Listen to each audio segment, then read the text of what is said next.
A man wanted to divorce his wife, so he wrote a letter to her. It said, "My dear wife, I'm writing down this letter to inform you that I am going to leave you forever. I tried my best to be a good husband and a good man, but I think I'm done with proving myself.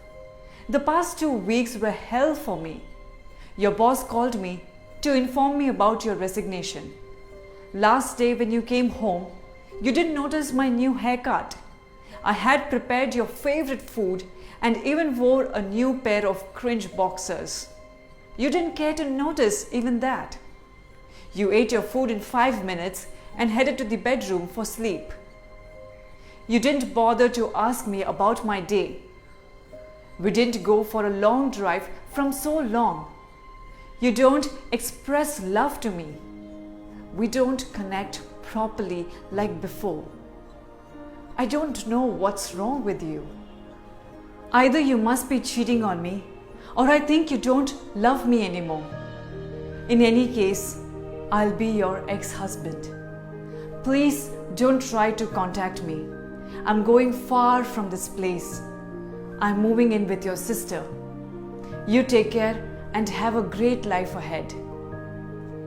The wife read the letter and took a moment to digest it. Then she took a paper and started writing. She wrote, "I'm so happy that you're doing it. I never dared to do so.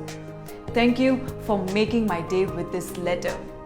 We have indeed been married for 8 years, and for God's sake, I'm not starting with this good husband thing.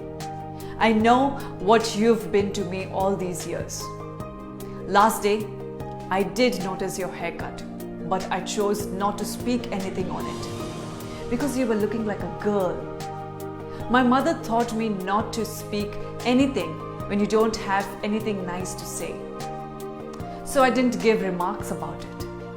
And about the favorite food, I think you got confused because that's my sister's favorite food. Still, after all this, I loved you and thought we would work on our relationship. So when I won the $5 million lottery, I left my job and brought us 2 tickets to Paris. But when I came back home, you already left. I think everything in this world happens for a reason, and I wish all the good to you. I hope now you get all the things in life you always desired. My lawyer told me that this letter from you ensures that you won't be getting a single dime from me. I wish you good luck and take care. Signed with love, your ex-wife, rich and free."